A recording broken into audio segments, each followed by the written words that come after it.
Let's do this. The Cult of Hockey podcast by the faithful and for the faithful. I'm David Staples of the Edmonton Journal. I'm here tonight with Bruce McCurdy. Hey, Bruce. Hey David, how you doing tonight? Just moving my mic around here. Two nights, Closer. two games, Bruce, against really good teams from the Eastern Conference, and two games where the Edmonton Oilers dominated. And I'm not saying the Oilers have turned a corner in this season, but they've taken this is a major step because these wins were different than other wins in recent months for the Oilers. This looked like the 16-5 Oilers, but not doing it, not needing the power play to do it, but even strength, dominating the other team and dominating with fire wagon hockey, fast, aggressive, attacking hockey, shot on net, go hard to the net, attack the net. And I'll just sort of that's my first good thing.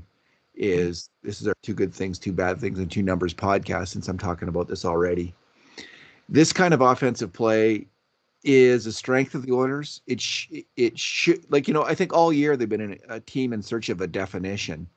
Who are they? What kind of team is this? And I don't really know.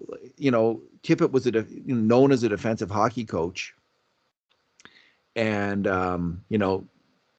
but the team fell apart defensively under him, and its offense was also pretty stagnant, including in the end on the power play, which they had relied on. And if this is real, and tonight the grade A shots were 24 to what was it? 24 to 10 for the Oilers in grade A shots, and in 5 alarm shots, 11-4. And this is really similar to the numbers we saw in the Washington game. So what we're seeing here is absolute offensive dominance from the Edmonton Oilers. And this is a team which now has the forwards that can dominate. And the interesting thing tonight, Bruce, was their defensive group. Darnell Nurse, Cody Ceci, Duncan Keith, Evan Bouchard, Tyson Barrie, and Philip Broberry. I can't remember when the Oilers last had 6 defensemen who could move the puck as adeptly as those 6 hockey players can. And it made a difference tonight. They were moving the puck constantly, getting it up the ice. They weren't fumbling it. They weren't passing it back. The old Smead-Staios play, keep passing it back until you're stuck behind your net, wedged behind your net. And then ring it around the glass. Bring it around the glass. That's the Chris Russell play. I mean, they don't have that aspect right now. These guys can all really move the puck, and they're all really moving it. They were tonight, and it made a big difference. I mean, on the first goal, we saw it started off. There's a couple little precursor plays, Warren Fogle making a diving stab for the puck and knocking it away from a Washington player, and Yamamoto making a big hit. But then Tyson Barrie stepped up and just popped the puck forward very smartly, and to Yamamoto, who put it to McDavid.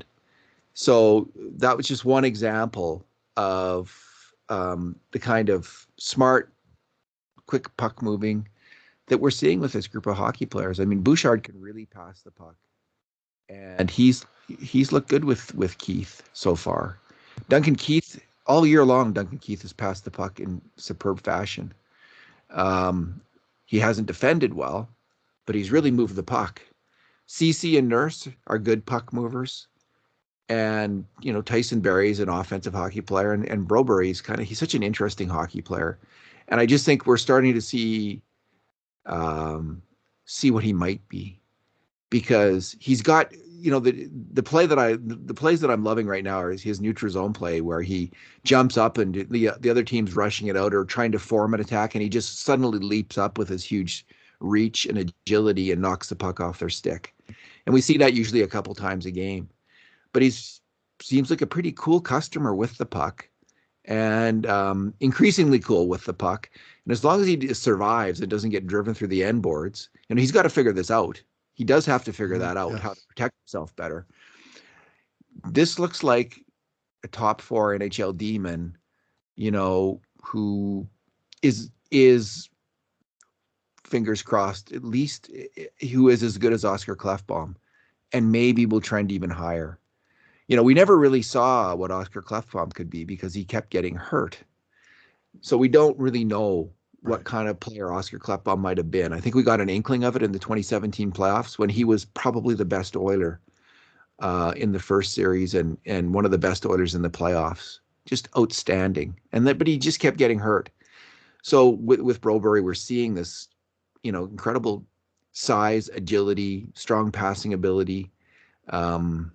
Plays kind of an intuitive game, but plays it very well. And so it's all coming together, Bruce, right now. It has come together the last two games, and that was very impressive tonight. So that's my first good thing. It was just all around great attacking hockey from the Edmonton Oilers. Yeah, well, Barry in for William Lagesson, and then you look around, and all of a sudden you think, well, who in this group can't move the puck? And sort of the most pedestrian-looking guy out of those six guys might be Cody Ceci, and all he did was impress me all game long with his ability to collect the puck behind his own net and get it moving in the right direction. He did it over and over again, and not real great, exciting, creative passes, but just constructive puck movement, get it going in the right direction. And all the other guys have some different abilities. I mean, Barry on the one goal, he slightly whiffed a clearing pass, but everything was set up right. He just didn't execute that particular play, but he made two passes that earned him assists and was moving the puck well. And you get that kind of pucks going forward. The Oilers had the puck an awful lot in this game. Awful lot of time. The puck was on Edmonton sticks. And sometimes for long stretches at one go. And it was a pretty impressive look against the two-time defending Stanley Cup champions. And a team known for its skill and puck possession, frankly. Mm-hmm. They really are. Yeah. And they had some scary moments. I mean, Kucherov, Point, and Stamkos. That's mm-hmm. a scary group of hockey players out there. Yeah. Bruce, what's your first good thing? Yeah, we're gonna go with two good things each. We're gonna break. Off of that game, you might as well, you whipped the Stanley Cup champs 4-1 on Hockey Night in Canada. If we can't find a couple good things each out of that. Anyway, I'm going to just a little bit go off the board, although I suspect that this guy got a lot of notice tonight, Ryan McLeod. He did not show up on the score sheet with any points other than a well-deserved +2 on the night, with 4 shots on net and 2 officially missed shots, both of which hit the crossbar. One, an absolutely wicked wrister from the slot that absolutely blew away a very good Brian Elliott in Tampa's net, and it hit the crossbar about an inch inside the stick side post. It was almost a perfect shot. And boy, if Ryan McLeod can develop a shot with power and accuracy from, middle slot, look out. He's got a lot of skill. Like, he was flying in this game, and I thought he was really, really moving the puck well, really moving his legs well, and connecting that line with him, Draisaitl, and Hyman was just buzzing out there. And I thought McLeod had a lot to do with that. And he just kept catching my eye in a good way over and over again. He played tonight 18 minutes and 46 seconds, including time on both special teams. And he had also a couple takeaways, and plus, 5 and 4 in the face-off dot. So all the arrows were positive arrows for Ryan McLeod tonight, other than he didn't get any points. But who cares? He contributed to a win by the team. And next game, maybe it'll be his turn for the scoring play. But if he's going to play like that, I don't mind whether he scores or not. In some senses, like he was pushing the envelope and the needle in the right direction. And put one off the crossbar. Yeah. Oh, put 2 off the crossbar. Anyway, his development this last year and a bit, since he came back from Switzerland last year, lit it up in the AHL. Now this year, I think he's outperformed what we could reasonably expect in his true rookie NHL season, and he's becoming a player who matters. I think it was his best game of the season. He made major contributions to 5 grade A shots. Yep. I was really impressed with the way I think a couple of those contributions came as he was back checking, lifting sticks on the back check, getting back. Yes. And what really impresses me, Bruce, and this was on the one shot that went up the crossbar when he hauled the puck into the offensive zone and took a shot from the high slot. His confidence with the puck. He's playing with a ton of confidence now. He's trying to make plays. He believes he can make plays, and he's doing it because he can make plays. Like, he's big enough, fast enough, skilled enough. Yep. And he just looked like a core 13 player on the Oilers. Now, whether that's going to be as a top 6 winger or as the third line center, we still don't know.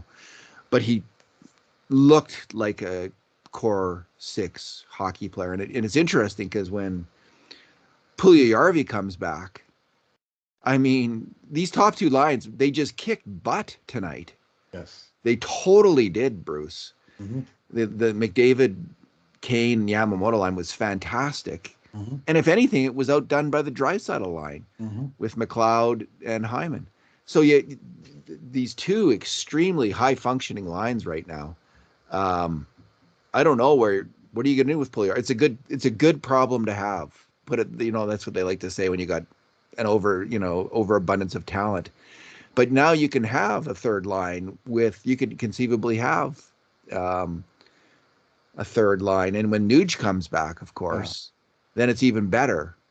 But there's going to be injuries, right? So this is the other good news. Now they can start to count on, I think, McLeod when there's an injury to be one of the core 13, which is absolutely crucial because injuries come constantly in hockey. But it gives you then with these possible riches on the third line, where you could conceivably have Nugent Hopkins and Puljujärvi and Foegele as your third line. Yep. And that's a pretty enticing prospect. Or McLeod, Puljujärvi, or McLeod, Yamamoto, or whoever. Right? How can you take Yamamoto off the top line though? Right now, he's crushing it. So it was all over it tonight as well. Or Hyman can play. He's played third line, right? Like in Toronto, he played third line. So it's just all kinds of permutations. Yeah. What's standing out to me about Ryan McLeod more than anything, that sort of feeling the growth is his confidence. Like, he's really starting to look like he knows that he belongs out there, and he's sort of seeing the possibility of applying his skill against this league, that he's going to be able to make it work.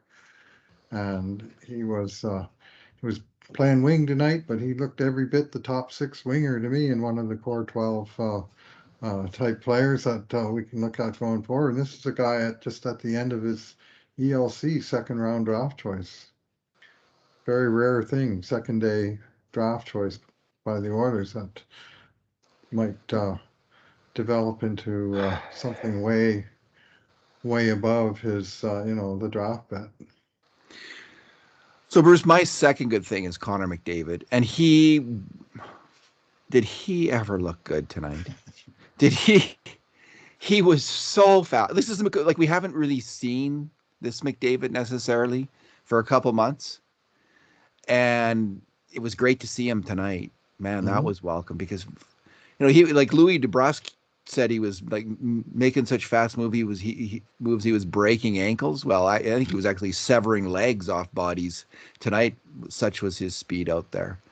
Bruce, he was in on 10 major contributions to grade A shots, and scored 2 fantastic goals, fantastic in different ways. Like the first one, he came in there, he goes by Victor Hedman. It's like he's like a big freight train. I think I saw some smokestack lightning coming off McDavid there. He was moving so fast, going around Hedman and then the goalie. And then the next one was just a fabulous shot. He's in a not particularly dangerous scoring chance position. And if this had been on an Oilers goalie, everyone would have been all over the goalie for letting it in. But absolutely fantastic shot, which beat the goalie. Again and again and again, he was in on excellent scoring chances. I think he had 10 face-off wins and 5 face-off losses. So, wow. It's I don't know quite why we haven't seen McDavid play at that speed. Maybe it's just too hard for anybody to do, to crank that up constantly. But it has been missing, even though he's been fairly effective in terms of generating grade A shots these last 2 months. That's what our numbers tell us. But his scoring hasn't been great, and He's but he's leading the league, but only by 1 point.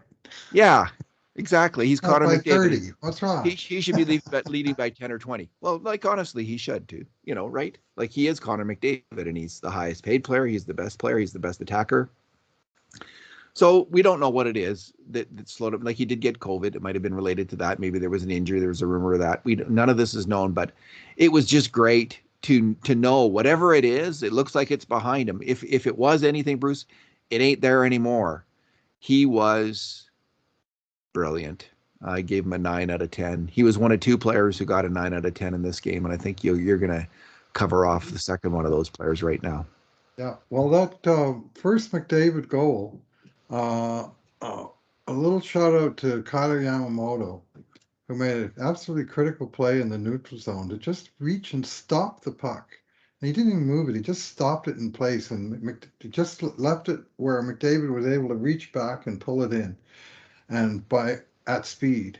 And once McDavid had control, the first guy that would have been on him was dead in the water because he didn't anticipate that puck coming. So then it was McDavid on Hedman, and Hedman wasn't sort of prepared and had his speed up yet. And that turned into a mismatch. I mean, Victor Hedman, one of the very top defensemen in the entire NHL, and McDavid just flew right around him like he was Jack Johnson. You know, I mean, that was that was spectacular. Like he was Doug Hicks. Well, I'm never going to say anything bad about Doug Hicks ever again. Oh, why? He caught me out on a Low Tide show one time. Oh, did he? Well, Doug Hicks had some real strengths to his game, Bruce. I like Doug Hicks a lot. He would now and then get beat off the rush. I will say that about Doug Hicks. Anyway, he was an early Oiler in the NHL. For those of you who don't remember Doug Hicks, and an Albertan, I believe. Is he from Pinoca? Where is he from? That sounds. Yeah, he's certainly from Alberta. Great is from Pinoca. Yeah. Doug Hicks. What's your second good thing, Bruce? My second good thing is Leon Draisaitl, who I thought also had a stupendous game tonight. Not quite maybe as overtly spectacular as McDavid, but a wonderful game all the same, with a goal and assist and 5 shots on net. Like McDavid, 2 giveaways, but made up for it with 2 takeaways. A huge night on the faceoff dot, 16 out of 28. So he's really the mule, the faceoff mule on the Oilers. Yeah. They use him in a lot of situations on the faceoff, and he just takes way more faceoffs than anyone else. Even if he doesn't have a 75% night, if you come out 57% out of all those draws and you're more than holding your own, that helps the cause. And of course, he contributed one of the old Draisaitl specials with a critically important shift on a 3-on-5 penalty kill that occurred in the third period, just really seconds after Tampa Bay had scored out of the blue to cut the margin to 2-1, and they came out of that play with the power play, and then another one on a legitimate call a little bit later, and the Oilers were shorthanded for a long stretch. It was a minute and 23 seconds. 5-on-3 against Tampa. As you say, Stamkos, Hedman, Point, Kucherov. I think Perry was the 5th guy. And anyway, and Leon played a big role in that. A couple of good interceptions with that big paddle of his, and just a strong shift. And he wound up playing tonight 3 minutes and 11 seconds on the penalty kill. most of any Oilers forward for the second game in a row, and overall 24 minutes and 36 seconds in just all situations. And some of the passes he made, David, tonight, one was just a subtle but quick backhand pass right up the boards. Like the puck was on his stick and was off it, and McDavid was away with Yamamoto on a 2-on-1 rush where they wound up pounding away at the net. And I still not sure that puck didn't go in. You know, they had a good long look at it where Yeah. Yamamoto was Yeah. hammering away and the puck was in Elliott's pad and it was right against the post. And anyway, that all started with a Draisaitl pass, and then another one later in the third where he got uh, McLeod hit him on the sidewall with the pass and just on his stick and off, bang, hard pass right across the slot onto Hyman's stick, right on the edge of the crease. And Hyman couldn't quite get around Elliott to tuck it home, but it was just such a, an instant strike. It's not like I'm going to take this pass and I'm going to look around for a while and decide where I'm going to pass. Before the puck got to Leon, he knew what he was going to do with it. Bam, it was off his stick and on to Hyman. He's such a gifted passer. And then, of course, the critical play that really took the pressure off after they did kill off that 3-on-5. And then in running time, it was only 3 minutes after Tampa had made it 2-1. But in sweat equity, it was a lot longer time than that. But Leon jumped on a loose puck just inside his own blue line off a brutal drop pass by Jan Aruta, who had a very high event game.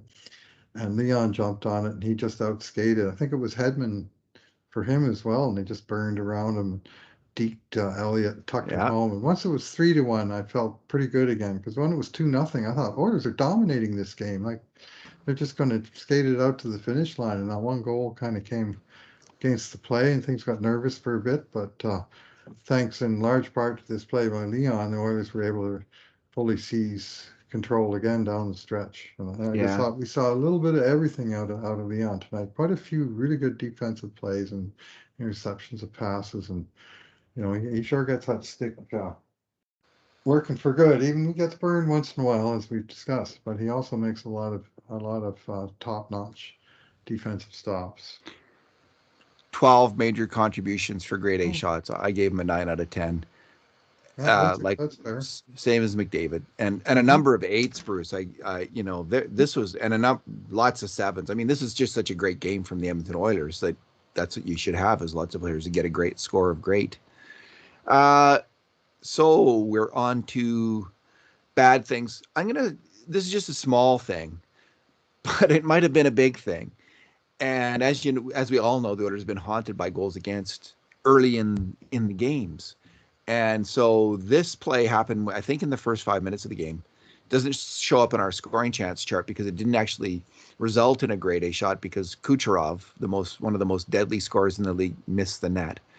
But Darnell Nurse is in the corner with one or two Tampa players, and he decides to try, in terms of clearing the puck over. Cody Cece's on the other side of the ice behind the net, and Nurse decides to try a no look between the legs behind the back pass to Cody Cece, and he puts it off his own skate, and it goes right to, I think it was Point, if I'm not mistaken, who puts it immediately to Kucherov in the slot, and Kucherov has a wide open look.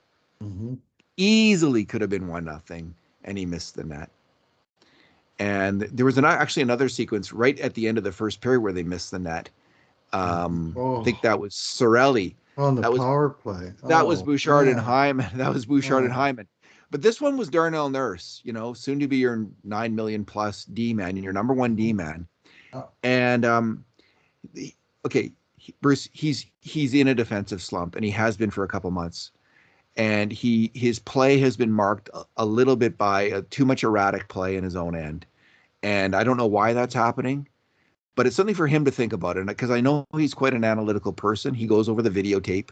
He's thinking hard about why he's making mistakes all the time. And I'll tell you what, for the first 2 or 3 months, even when the team was going bad, Darnell Nurse was going pretty good, but he hasn't been recently.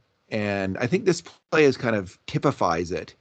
It's, instead of keeping it simple, He's trying to do, I think the typical criticism is he tries to do too much. Mm-hmm. And this certainly fits that Good on narrative. that And play. I don't even know if that's true, like if he tries to do too much. I can't say what it is, but I do think if he tries just to, what I was thinking when you have six defensemen who can move the puck this well, Mm-hmm. you will win the game if they focus on making simple plays and simple fundamental defensive play because they have high skill. This is a very high skill Right. group.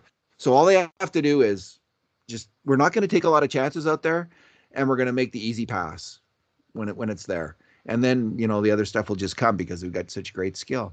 That's what I thought should be the strategy for this group of six defensemen. And that pass belied that strategy, and almost cost the Edmonton Oilers dearly. So that's my bad thing. Okay. My bad thing is the one Tampa goal that, as mentioned, came kind of like a bolt from the blue midway through the third period, and it was after a face-off in the offensive zone, a face-off where Tampa established control pretty quickly, and they just dumped it out. Guy just did one of those high lob, what I call a punt, out of his own zone and dropped down into Edmonton's zone. Tyson Barrie collected the puck and tried to make a pass up the boards, and he just kind of got about 75. He kind of chunked it in golfing terms. Nah, didn't quite get it out. And the forwards came back to cover, and it didn't look like it was going to be much of anything. Brad Malone came all the way over to the sideboards, and he crunched a guy. And the winger Cassian was already on those boards. And then the third winger, third forward on the line, Josh Archibald, he decides to abandon his post in the center of the ice to take a run at Corey Perry. When I looked at the replay, I went, "Oh, it's Corey Perry." Well, I'll give you, I can understand at least why you'd want to take a run at him.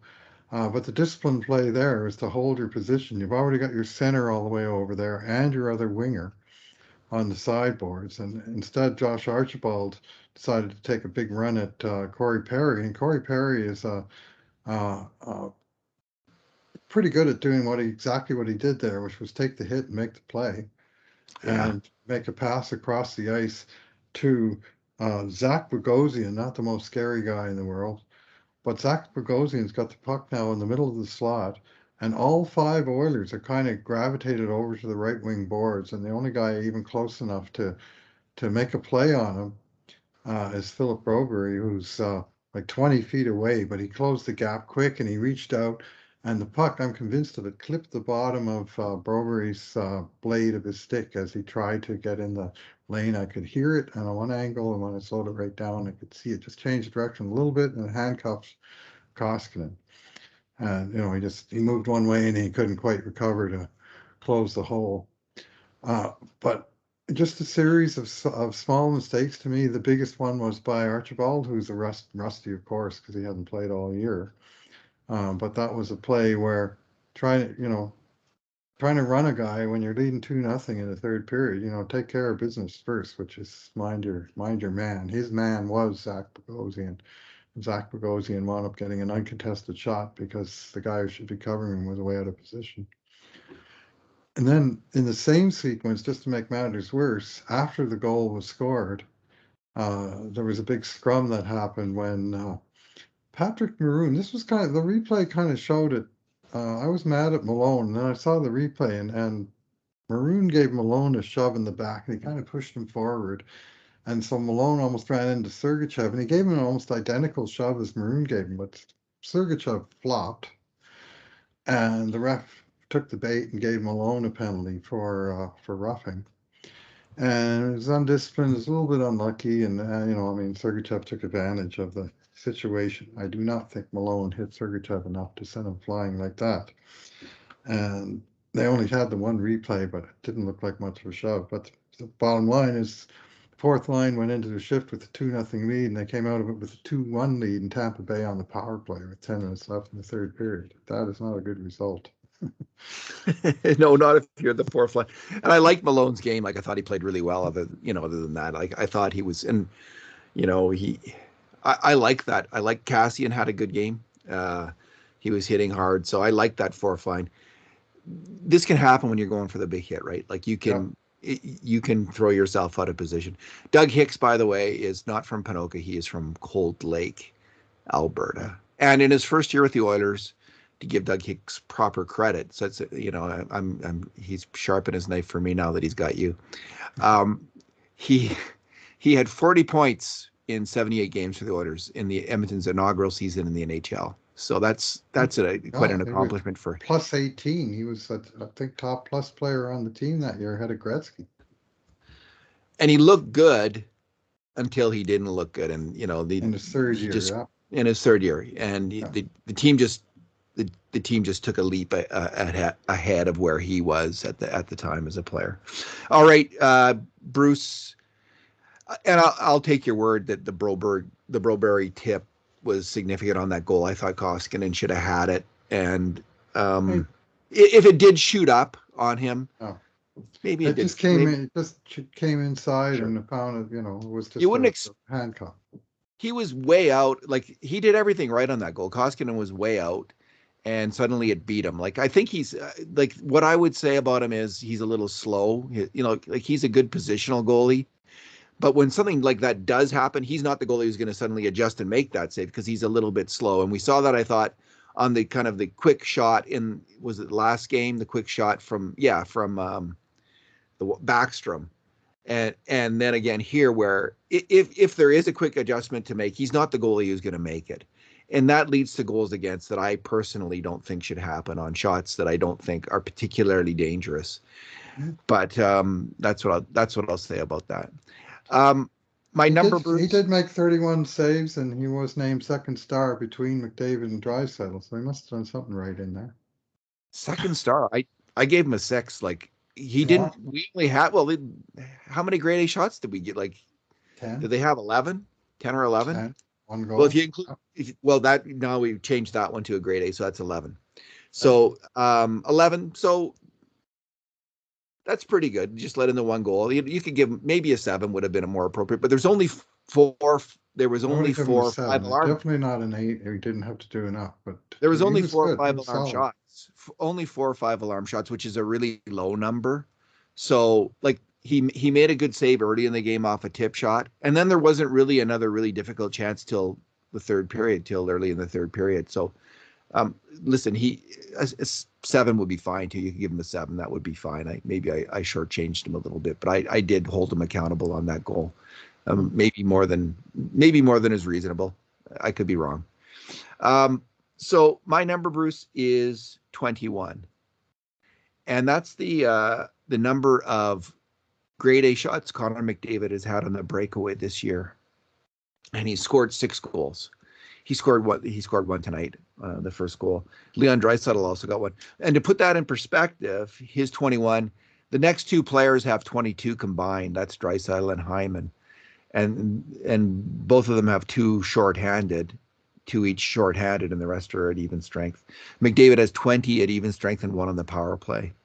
So he obviously has an unparalleled ability, I think, in the NHL to get breakaways. Is there anyone else who I wonder, if anyone else was tracking the game the way we track the game, who would be next in the league? I don't know who that might be. No one really comes to mind. Gaudreau, maybe? Maybe McKinnon. And of course, we count breakaways a little different than many people would consider a breakaway, like what Draisaitl had tonight, as opposed to maybe what McDavid had, where he was deep in the offensive zone before he got in and behind. But basically, if this guy's 1-on-1 against the goalie and deep in it's like sometimes we score a breakaway off a turnover in the offensive zone if the guy is left alone in front of the net. So correct. We won't do it like.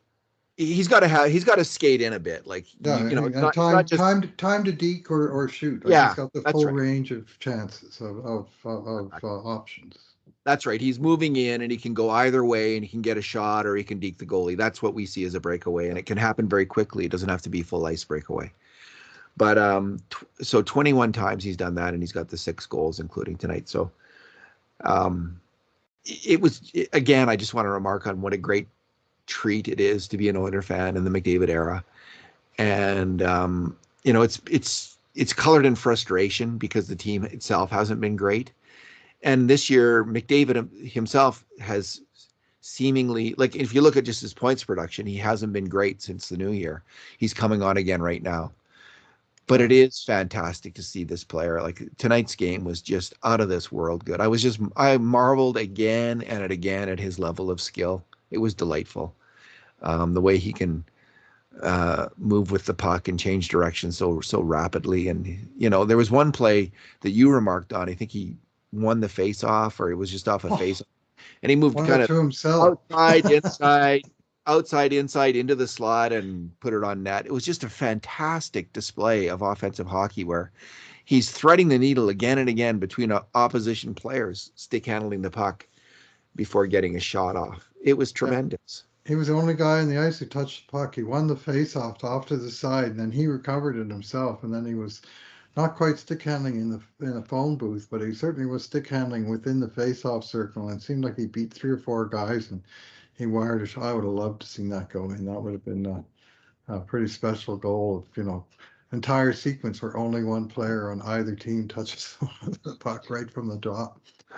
So and maybe pretty spectacular. Bruce, maybe the thing tonight was he was rested, like he had 2 days rest, and maybe all that's been going on is he got COVID, he got sick, and then it's just been like endless travel, endless games, no rest, no chance for his body to fully recover, get charged, to get some spring in his legs, all those things, and that's what we've seen. In fact, that makes the most sense about what we've seen, I think, of all the different things that have been talked about. This was the first game since Woodcroft took over a little over a month ago that the Oilers played 2 in a row in their home ice, where they didn't, just play one here and then have to travel again after, like it was just another stop on a road trip. It was just like one ginormous month-long road trip. And now they came back and they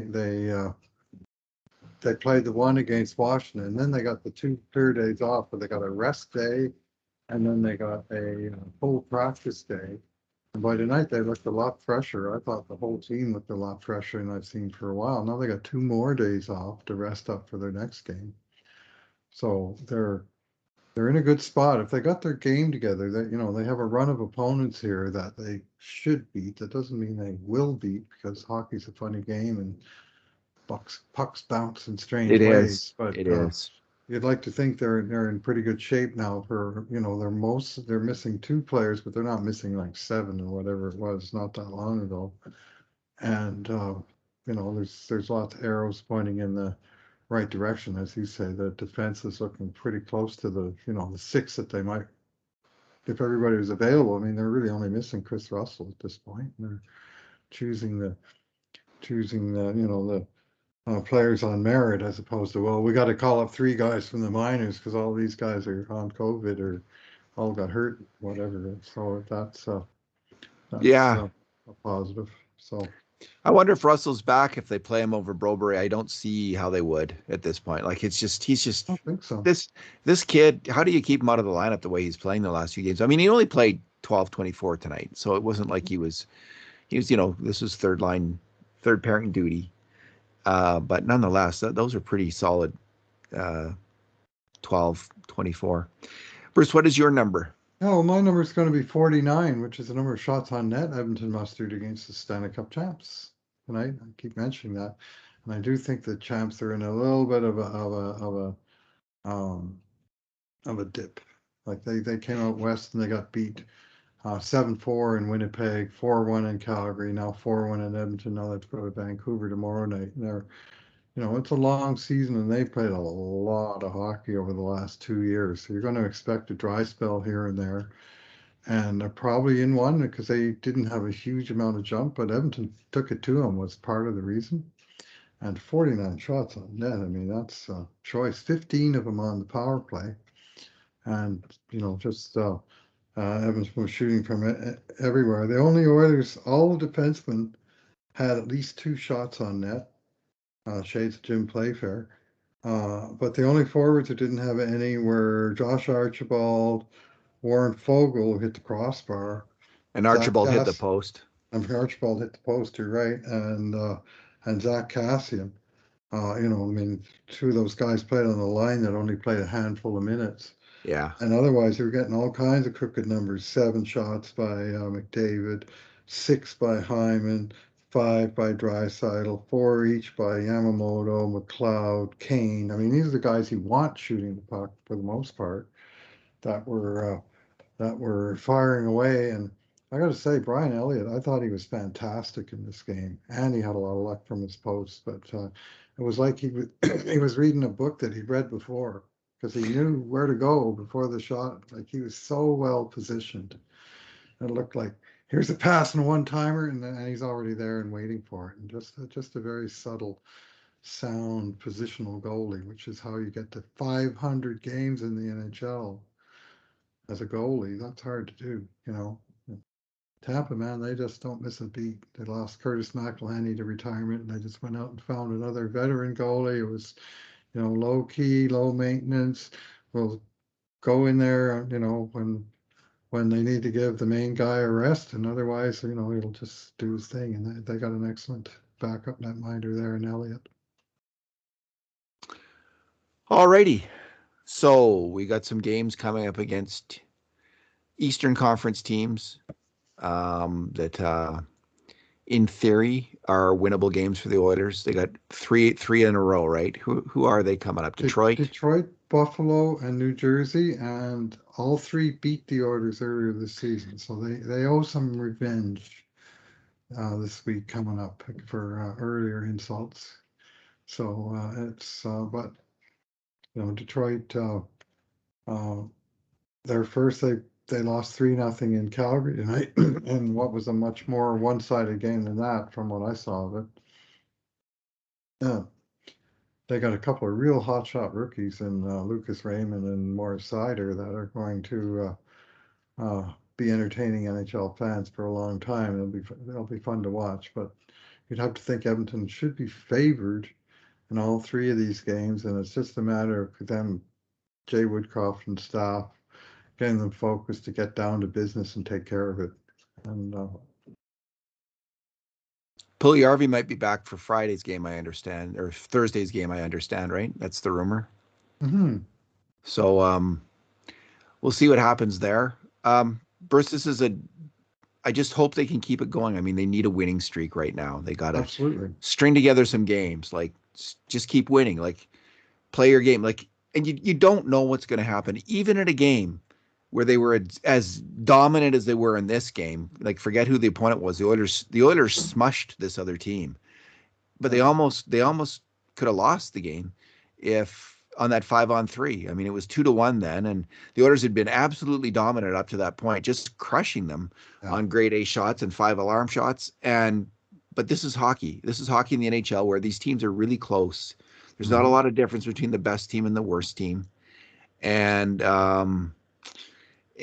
any team can lose any game because often they're 1-goal games. So Edmonton's going to need some puck luck or get together the goaltending and special team stuff like they did at the start of the year. But this team can't really count on that, although the power plays looked a lot better. But if they keep playing like this at even strength, like they have in the last 2 games, this is a winning formula. You will win a lot of hockey games. Even if the goaltending is a little less than the other team, you're going to win a lot of hockey games if you dominate like this at even strength, like the Oilers are doing right now. And they've got some guys who can attack. This is a really strong attacking team, and I've been bullish on this team throughout the year and encouraged by the talent on the team, and I remain so. And I think they've underperformed compared to their talent, and but maybe that's about to change. Maybe I think the real Oilers is closer to that 16-5 team than the team that was so weak. I think that's closer to what they are. Even that team didn't play very many games that were as good as this one. Like they No. had it going on special teams, and they got some bounces in some games, and they probably weren't as good as 16-5, and they probably weren't as bad as 2-11-2 or whatever. Yeah. But they're bringing it, and I mean they outshot Tampa at 5-on-5 tonight, 30-18. I mean that's a big margin. And just the one other thing that's happening that's really good news is they're starting to get some help on the out-of-town scoreboard. Or put another way, some of the teams that are right in the playoff fight with them are starting to falter a little bit in recent times. Vegas lost back-to-back on Thursday and Friday since the last game. And then today, the Predators lost in regulation. And the Stars lost in regulation. Those are two teams that are right in the wild card battle if it happens to go that way for the Oilers. And the Kings got smoked 5-0 by the Sharks. And the Kings are a team that was just on this major roll, and maybe they're going to start to come down to earth a little bit. So, those kind of, regulation losses for your rivals is good news. And when you can win your game and gain 2 points on, 3 or 4 teams like the Oilers did today, that's awesome. And so you want to build on that and just put it, ideally you want to start putting some distance between yourself and that playoff cut line and maybe work your way up where you're not having to play Colorado in the first round. Now that would be nice, wouldn't it, Bruce? That would be good. Wonder who the best. So Bruce, I'm going to leave with one final little number. Yeah. So we're talking about even I think we're both, like, I look at the score and I take something out of that, but I'm really looking at the process of the team, and I think that the number of grade A shots that you generate and give up are a good indication of what your process is during that game. Are you doing the right things to generate really good slot shots, or are you giving up a ton? So in the last 2 games, this game they were at even strength. They were 15-5 in their favor, and against Washington they were 16-8. So if I sound really excited about this team, it's because as someone who looks at process, we're seeing that. We're seeing something that's really working, really coming together here, and I think it is pretty unusual even for this team this year, where they've generally been a little bit better than the other team on even strength shots, but this is significant. Now maybe it's just 2 tired Eastern teams they got the cold. They got the late February blues in early March here in Alberta, and that's all it is. And it's a bit of a blip, and the Oilers are desperate. So, but I just looking at the talent on this team, Bruce, this is a talented hockey team with players who can really move the puck, and I hope they can 2 out of 3 games put up this kind of offensive display. And I don't think that's crazy talk. So we'll see. Not going to be every night, but it should be more nights than not. Yeah. Well, thanks for talking again tonight, Bruce. Great. Thanks for listening, everyone. And in the meantime, and in between times, this has been another edition of the Cult of Hockey podcast.